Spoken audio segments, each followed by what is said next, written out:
bonsoir à tous et bienvenue. Abidjan abritera en mai 2022 un forum d'affaires entre pays de la CEDEAO et de l'Union européenne. L'événement lancé ce vendredi a un enjeu particulier pour la Côte d'Ivoire. À la rencontre des apprentis Gbaka, qui sont ces jeunes qui aident les chauffeurs de ces minicars à charger les véhicules, encaisser les clients ou encore gérer l'itinéraire des voyages, un métier d'apparence précaire mais très lucratif selon ces acteurs.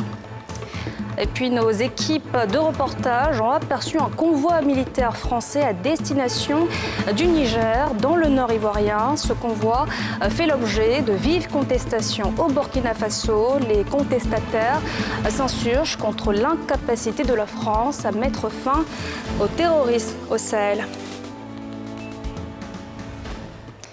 À renforcer la coopération économique entre les pays de la CEDEAO et de l'Union européenne. C'est l'objectif du Forum d'affaires Afrique de l'Ouest UE. L'événement se tiendra du 19 au 20 mai 2022, comme annoncé lors du lancement ce vendredi. Yéli Traoré, Kimon Eric. L'Union européenne est le principal partenaire de l'Afrique en matière de commerce et d'investissement. Le total des échanges commerciaux en 2018 entre les deux partenaires s'élevait à 235 milliards d'euros. Pour ce qui est de l'Afrique de l'Ouest, elle représente à elle seule 42% de ces échanges contre 15% en 2015-2016. C'est pour davantage renforcer cette coopération dans un dynamisme gagnant-gagnant qu'a été lancé le Forum d'affaires entre pays de la CEDEAO et l'Union européenne. Je crois que le moment est venu où on veut vraiment accélérer l'investissement européen ici en Côte d'Ivoire, en Afrique de l'Ouest, accroître le commerce, mais il faut le mettre en œuvre. Donc là ça veut dire de tous les côtés, de notre côté, comme côté Côte d'Ivoire, Afrique de l'Ouest, il faut faire un maximum pour vraiment permettre aux entreprises de s'implanter. L'État de Côte d'Ivoire, qui a déjà beaucoup œuvré à instaurer un climat d'affaires favorable et la facilitation des investissements, attend beaucoup de ce forum. Je pense que la disposition première a été prise. C'est la confiance, le capital confiance. Quand on n'a pas confiance en vous, on n'investit pas chez vous. La Côte d'Ivoire, en tant que leader dans la sous-région, joue ce rôle et invite l'Europe en Côte d'Ivoire pour l'Afrique de l'Ouest. Et c'est ce que nous allons faire en mai 2022. Le panel qui a suivi l'ouverture du forum a été l'occasion de mettre l'accent sur le rôle clé que joue le secteur privé des deux côtés dans la croissance économique. Allons ensemble. Donc, c'est d'être dans un nouveau monde où ce n'est pas l'un seulement qui vient dans un sens et l'autre dans l'autre sens, c'est allons ensemble. Et que ce forum permettre l'émergence d'un nombre important de projets communs, de co-entreprises entre le secteur privé européen et le secteur privé ivoirien en particulier et africain d'une manière générale. La Côte d'Ivoire entretient des relations commerciales importantes avec l'Union européenne qui se chiffrent à 2 480 milliards de francs CFA en moyenne annuelle sur la période 2015-2019. Ce forum qui s'étendra du 19 au 20 mai 2022 aura pour thème « Transformation des économies d'Afrique de l'Ouest à travers un partenariat renforcé entre les secteurs privés européens et ouest-africains ».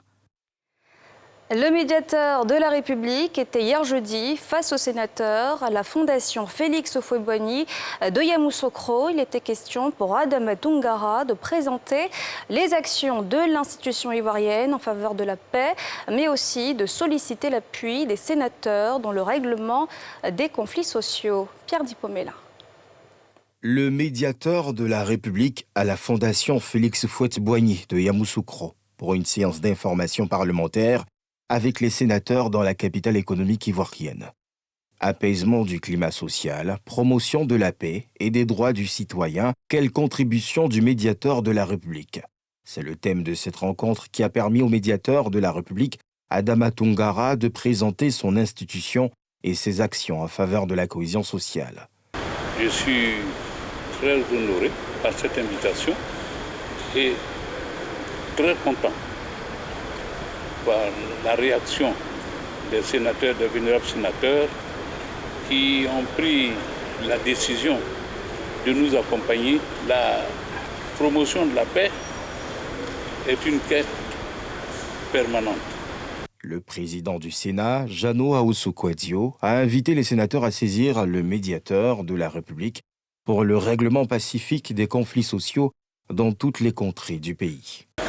Nous avons donc demandé aux sénateurs de s'impliquer dans la vulgarisation de cet instrument de paix et de conciliation dans toute leur région, et surtout de ne pas hésiter à saisir la médiature de la République lorsqu'il y a des conflits intercommunautaires, des conflits agriculteurs-éleveurs, des conflits relatifs aux chefferies traditionnelles. En 2020, 4 équipes du médiateur de la République ont sillonné 207 départements du pays pour identifier les principaux crises sociaux.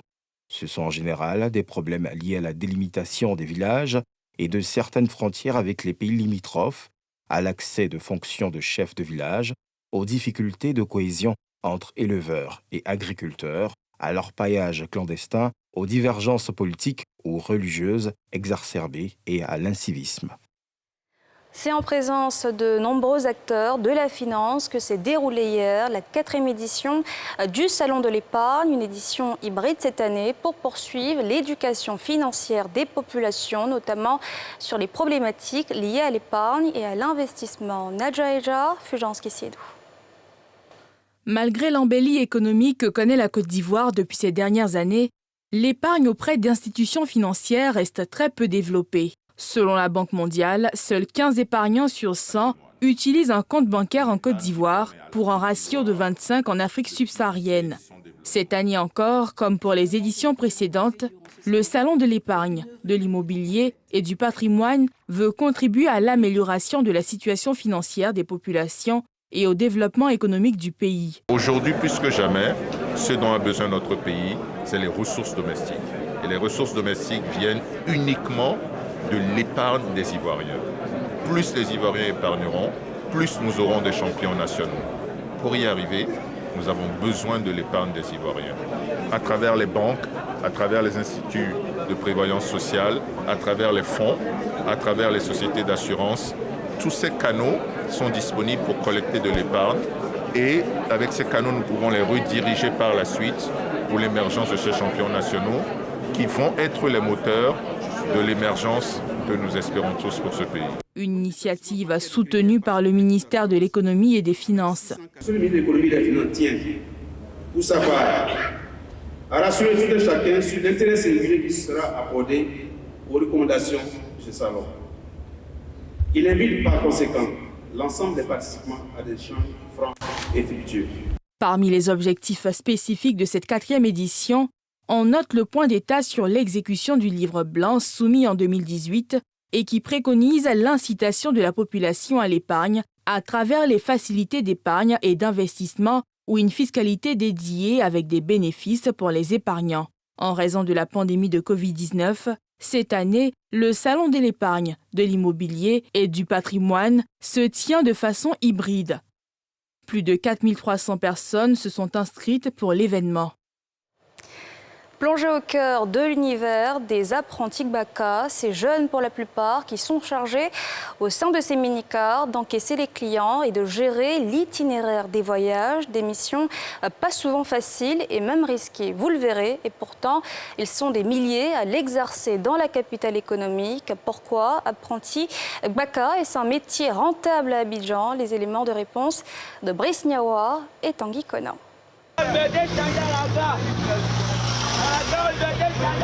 Recherche de passagers à la criée par ces jeunes convoyeurs dans un environnement bruyant où coups de klaxon et engueulades s'entremêlent.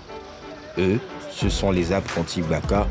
Ils aident les chauffeurs de ces minicars à charger les passagers, faire l'encaissement et suivre les différents arrêts. C'est grâce aux apprentis nous on se retrouve. Sans apprentis, nous on ne peut pas travailler. Si mon apprenti est malade, c'est chaud parce que c'est lui qui me donne à manger. Les apprentis nous aident. Chaque arrêt là sera obligé d'éteindre la voiture pour que les passagers puissent descendre. Donc c'est pas possible. Aussi appelés balanceurs, du fait qu'ils sont toujours à la portière de ces véhicules, ces jeunes gens sont pour la plupart des déscolarisés. Je ne peux pas partir à l'école. Bon, il ferait mieux de m'asseoir, c'est pas de me défendre un peu. Et faire mon permis et devenir chauffeur. Et cela est possible car même s'il essuie les critiques et les préjugés, le métier paye bien à la fin de la journée. Apprenti n'est pas considéré, tout le monde le sait. Mais moi, ça dépend de ce que je gagne. Puisque c'est de ça que je vis. Bon, il y a des jours, il y a 10 000, 12 000, 11 000. Le quotidien de ces apprentis Gbaka est généralement ponctué par des embrouilles avec les passagers et bien d'autres difficultés. Ce qui ne plaît pas sur l'apprenti, les gars ne donnent pas notre monnaie et nous fatiguent. Donc c'est ça seulement qui nous fait du mal. Ce sont des gens comme nous, ils travaillent. Souvent il y a des manquements, il y a toujours des manquements, mais on les accepte comme ça. Il y a des clients, c'est pas parler aux gens. Tu vois, non, il y a des clients qui choquent, même dire 300 000, ils ont besoin de parler mal. C'est les clients même qui sont pas trop gentils. Quand ils n'ont pas l'argent juste là, c'est là ils vont te dire qu'il y a 10 ans. Maintenant qu'ils ont leur transport, ok, même là, c'est là ils vont te donner 1000 francs. Imagine 20 places, 5 personnes, ou à 10 personnes, tu donnes 500. Comment tu vas faire la monnaie? Tu es obligé de les associer. À ces nombreuses difficultés s'ajoute quelquefois une crise de confiance entre l'apprenti et le chauffeur. Moi, je m'étais balancé. Bré là, ça existe. Voilà. Les 1000 francs, les 2000 là, c'est possible. Mais quand ça devient du vol, là, les apprentis qui prennent les 10 000, ça c'est du vol. Voilà, seulement les 2000, les 1000 francs là, ça c'est normal. Bon, il n'y a pas de travail où il n'y a pas de bré dedans. Comment même si tu travailles là, tu peux enlever même pas 2000, tu mets si tu as les restes à haut. Il n'y a pas de travail, il n'y a pas haut dedans. Tout le monde sait ça. Nous-mêmes là, on doit avoir tenue ou en dehors de ça, on doit avoir badge pour certifier que nous sommes des apprentis. En cas de délit où tu fuis avec la monnaie de quelqu'un ou bien tu fais descendre quelqu'un sans que la personne n'arrive à sa destination, là on peut te poursuivre parce que chaque voiture a une matriculation. Si chauffeurs et propriétaires de Gbaka sont organisés en association, ce n'est pas le cas pour ces apprentis qui disent avoir besoin d'aide pour organiser et structurer leur profession. Un important convoi militaire français à destination du Niger a été aperçu il y a quelques jours à Ouangolodougou, ville frontalière, avec le Burkina Faso, en transit en ce moment même dans l'ancienne Haute-Volta. Ce convoi a été très mal accueilli par les populations. Elles protestent contre l'incapacité de la France à mettre fin aux attaques terroristes dans la zone des 3 frontières. Timé Danger, Kimo Eric. Ouangolodougou, ville ivoirienne à la lisière du Burkina Faso. Peu avant 11 h, une longue colonne des forces françaises traverse la localité. Direction la frontière ouest avec le Faso. Une zone opérationnelle où des mouvements terroristes mènent des incursions dans le dessein de la stratégie des 3 frontières. La dernière région qui est touchée actuellement, c'est effectivement la région frontalière avec la Côte d'Ivoire, la région de l'Ouest. Il y a une autre partie de cette région, le sud-ouest, qui fait frontière avec le Ghana, la Côte d'Ivoire et le Burkina. Donc c'est des zones stratégiques pour eux où ils créent des couloirs de passage pour fluidifier leur économie grise et donc pour faire passer la drogue, les armes et tout ce qui est trafic et aussi pour implanter des bases arrières. Empêcher ce plan, telle est la mission de ce contingent français. Quoiqu'en appui aux forces nationales, le déploiement, contrairement à la traversée du territoire ivoirien, passe mal chez le voisin burkinabé. Sur la route, des mouvements de rue de mécontents qui crient à un impérialisme déguisé.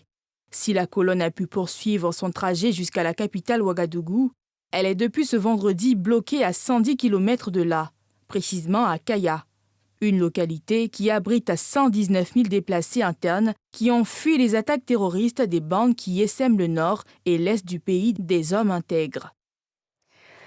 Et voilà, c'est la fin de ce journal. Merci de l'avoir suivi. Surtout, ne bougez pas. Dans un instant, Liv Vidéo Show. Excellent week-end à tous et à toutes.